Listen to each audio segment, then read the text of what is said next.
इस क्लास में सभी का स्वागत है। इस क्लास के माध्यम से भारतीय न्याय संहिता को आईपीसी के बंधों के साथ पढ़ाया जा रहा है। आज भारतीय न्याय संहिता की धारा 111 से आगे के प्रावधान पढ़ाए जाएंगे। तो भारतीय न्याय संहिता की धारा 111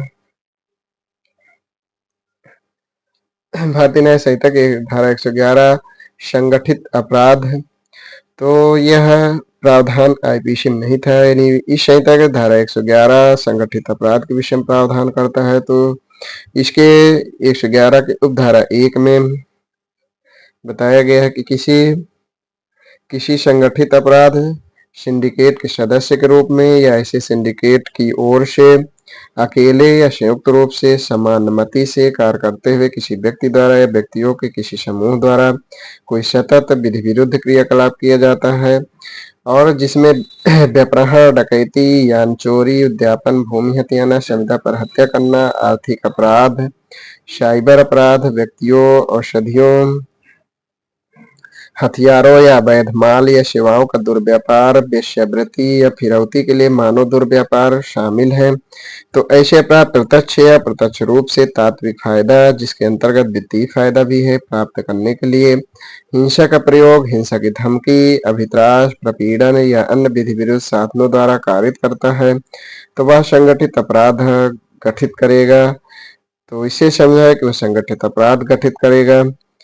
इस धारा के स्पष्टीकरण में बताया गया कि इस उपधारा के प्रयोजन के लिए जो इसके 1 में बताया गया है कि संगठित अपराध सिंडिकेट से तात्पर्य है 2 या अधिक व्यक्तियों का कोई समूह जो एक सिंडिकेट या टोली के रूप में अथवा अकेले या सामूहिक रूप से कार्य करते हुए किसी सतत विधि विरुद्ध क्रियाकलाप में लिप्त है। इसके जो 2 में बताया गया है सतत विधि विरुद्ध क्रियाकलाप, तो इससे तात्पर्य होगा कि विधि द्वारा प्रतिकृत ऐसा क्रियाकलाप जो 3 या अधिक वर्ष के कारावास से दंडनीय संज्ञेय अपराध है, जो किसी व्यक्ति द्वारा या तो अकेले या संयुक्त रूप से किसी संगठित अपराध है सिंडिकेट के सदस्य के रूप में या ऐसे सिंडिकेट की ओर से जिसके संबंध में एक ऐसे अधिक आरोप पत्र 10 वर्ष की पूर्ववर्ती अवधि के भीतर सक्षम न्यायालय के समक्ष दाखिल किए गए हैं या दाखिल किए गए हैं ऐसे व्यक्ति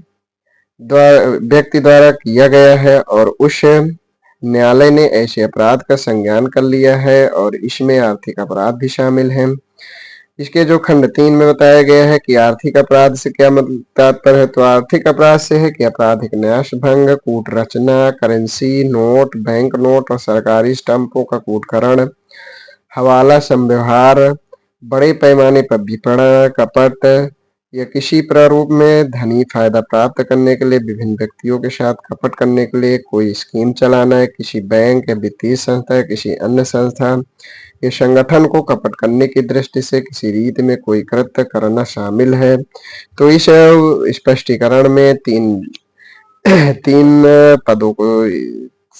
परिभाषित किया गया है, डिफाइन किया गया है। संगठित अपराध सिंडिकेट, सतत विधि विरुद्ध क्रियाकलाप और आर्थिक अपराध को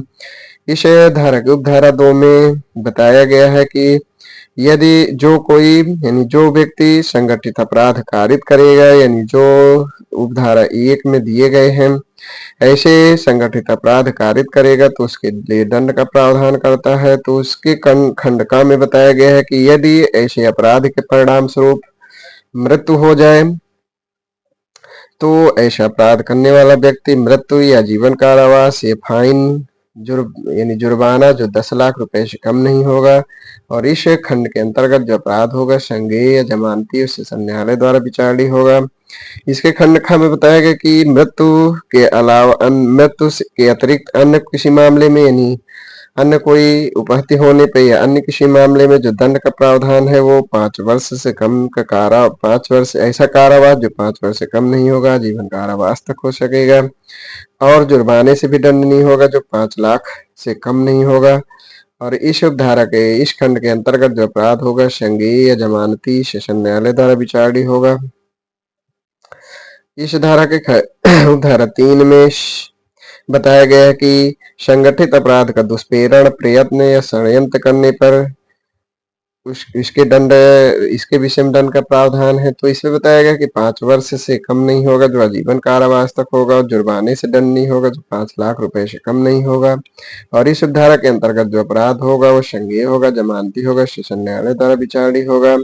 इसके उपधारा 4 में बताया गया है कि संगठित अपराध सिंडिकेट का सदस्य होने पर तो इसके विषय में जो दंड का प्रावधान है वो 5 वर्ष से कम नहीं, आजीवन कारावास और जुर्माना जो 5 लाख रुपए से कम नहीं होगा। और इस धारा के अंतर्गत जो अपराध होगा संज्ञेय होगा, जमानती होगा और सेशन न्यायालय द्वारा विचारणीय होगा। इसके उपधारा 5 में बताया गया है कि शाह से संगठित अपराध कारित करने वाले व्यक्ति को संशय देना, यानी जो कोई किसी व्यक्ति को जिसने संगठित अपराध कारित किए शाह से पूर्वक संशय देता है, छिपाता है, तो उसके लिए जो दंड है वो 3 वर्ष से कम नहीं होगा, जो आजीवन कारावास तक हो सकेगा, और जुर्माने से दंड नहीं होगा, जुर्माना 5 लाख से कम नहीं होगा। और जो इसके अंतर्गत जो अपराध है वो संज्ञेय होगा, जमानती होगा, सेशन न्यायालय द्वारा विचारणीय होगा। इसमें जो परंतु बताया गया है कि यह धारा उस दशा में लागू नहीं होगी जिसमें संशय या छिपाना अपराधी के पति या पत्नी द्वारा किया जाता है। इस धारा के उपधारा 6 इसमें बताया गया है कि संगठित अपराध से व्युत्पन्न या प्राप्त कोई संपत्ति धारण करना, यानी जो कोई संगठित अपराध कारित किए जाने या किसी संगठित अपराध के आगमों से व्युत्पन्न या अभिप्राप्त या संगठित अपराध के माध्यम से अर्जित की गई किसी संपत्ति का कब्जा रखता है, तो उसके लिए जो कारावास का जो उसके लिए सजा है, जो उसके लिए दंड है वो कारावास जिसकी अवधि 3 वर्ष से कम नहीं होगी, जो आजीवन कारावास हो सकेगा, जुर्माने से दंड नहीं होगा। और इसके लिए जो जुर्माना है वो 2 लाख रुपए से कम नहीं होगा। और इसके अंतर्गत जो अपराध होगा संज्ञेय होगा, जमानती होगा, सेशन न्यायालय द्वारा विचारणीय होगा। इस धारा के उपधारा 7 में इसमें बताया गया है कि संगठित अपराध सिंडिकेट के किसी सदस्य की ओर से संपत्ति धारण करना, तो इसमें बताया इसमें जो दंड है वो 3 वर्ष से कम नहीं होगा, 10 वर्ष तक हो सकेगा, जुर्माने से जो 1 लाख रुपए से कम नहीं होगा। और इसके अंतर्गत जो भी अपराध है वो संज्ञेय या जमानती सेशन न्यायालय द्वारा विचारणीय होगा।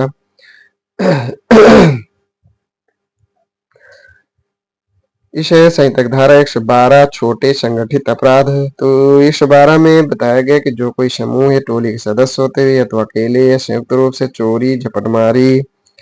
छल, टिकटों का अपराधिकृत रूप से विक्रय, अपराधिकृत शर्त लगाने या जुआ खेलने, लोक परीक्षा प्रश्न पत्रों का विक्रय या कोई अन्य समारोह प्राधिकृत करता है, तो वह इस प्रकार का जो कृत्य है वो छोटा संगठित अपराध कारित करता है, ये कहा जाएगा। इसमें स्पष्टीकरण में बताया गया कि चोरी में चालाकी चोरी, वाहन, निवास घर या कारोबार परिसर चोरी, कारगोश चोरी, पॉकेट मारना, कार्ड स्कीमिंग, शार्प लिफ्टिंग के माध्यम से चोरी, स्वचालित टेलर मशीन की चोरी, ये सब इसमें सम्मिलित है। इस संहिता की धारा 112 की धारा 2 में ऐसे संगठित अपराध कारित किए जाने पर उसके दंड का प्रावधान करता है। तो इसके लिए जो दंड है वो 1 साल से कम नहीं होगा, जो 7 वर्ष तक हो सकेगा, जुर्माने का भी दंड नहीं होगा। और इस धारा के अंतर्गत जो अपराध है वो संज्ञेय होगा, जमानती होगा, प्रथम वर्ग मजिस्ट्रेट द्वारा विचारणीय होगा।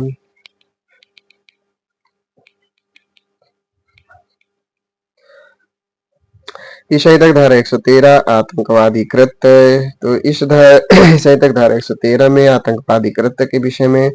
प्रावधान करता है। तो इसमें बताया गया है इस संहिता की धारा 1 के उपधारा इस धारा 113 के उपधारा 1 में बताया गया है कि जो कोई भारत की एकता, अखंडता, संप्रभुता, सुरक्षा या आर्थिक सुरक्षा, भारत में या किसी विदेश में जनता या जनता के किसी वर्ग में आतंक फैलाने की संभावना के आशय से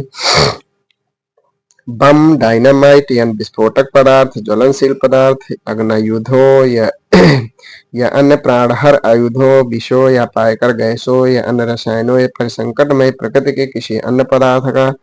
चाहे वो जैविक, रेडियोधर्मी हो, नाभिकीय हो या अन्यथा हो, या किसी प्रकृति के किन्हीं अन्य साधनों का उपयोग करके ऐसा कोई कार्य करता है और या ऐसे कार्य से किसी व्यक्ति या व्यक्तियों की मृत्यु होती है या उन्हें क्षति होती है या होने की संभावना संभावना है, और संपत्ति या संपत्ति की हानि और उसका नुकसान या विनाश होता है या होने की संभावना है, या भारत में या किसी विदेश में समुदाय के जीवन के लिए अनिवार्य किन्हीं प्रथाओं या सेवाओं में विघ्न पैदा करता है या होने की संभावना है। इसी पर इसके जो खंड 4 में है कि सिक्के या किसी अन्य सामग्री के कूटकृत भारतीय कागज करेंसी के निर्माण या उसकी तस्करी या परिचालन के माध्यम से भारत की आर्थिक स्थिरता को नुकसान होता है या होने की संभावना है। 5वें में बताता है भारत की प्रतिरक्षा है भारत सरकार के किसी राज्य सरकार या उनके किन्हीं अभिकरणों के किन्हीं अन्य प्रयोजनों के संबंध में उपयोग की गई या उपयोग किए जाने के लिए आसित भारत में या विदेश में किसी संपत्ति का नुकसान या विनाश होता है या होने की संभावना है। इस प्रकार है। और इसके जो खंड ख में नियुक्त धारा खंड ख में दिया गया किसी लोक कृतकारी को आपराधिक बल के द्वारा या आपराधिक बल का प्रदर्शन करके आतंकित करता है या करने का प्रयत्न करता है या किसी लोक कृतकारी की मृत्यु कारित करता है, किसी लोक कृतकारी की मृत्यु कारित करने का प्रयत्न करता है। इसके जो खंडगा में बताता है कि किसी व्यक्ति को निरुद्ध करता है, उसका व्यपहरण या अपहरण करता है या ऐसे व्यक्ति को मारने या क्षति पहुंचाने की धमकी देता है, या भारत सरकार किसी राज्य सरकार या किसी विदेश की सरकार या किसी अंतर्राष्ट्रीय या अंतर्राष्ट्रीय सरकारी संगठन या किसी अन्य व्यक्ति को कोई कार्य करने या उसे न करने के लिए बाध्य करने हेतु कोई अन्य कार्य करता है, तो इस प्रकार उसके द्वारा इसे किए गए कृत्य आतंकवादी कृत्य कहा जाएगा या वह आतंकवादी कृत्य करता है यह समझा जाएगा। इसके उपधारा में इसके स्पष्टीकरण में दिया है लोक कृतकारी से लोक कृतकारी कूटकृत भारतीय करेंसी को परिभाषित किया गया है। तो लोक कृतकारी से है कि संवैधानिक प्राधिकारी केंद्रीय सरकार द्वारा राजपत्र में लोक कृतकारी के रूप में अधिसूचित कोई अन्य कृतकारी अभिप्रेत है। इसी प्रकार कूटकृत भारतीय करेंसी के विषय में परिभाषा दी गई है। इस धारा के उपधारा 2 इसमें बताया गया कि जो कोई आतंकवादी कृत्य करता है, धारा 1 के अंतर्गत जो कृत्य बताए गए उन्हें करता है,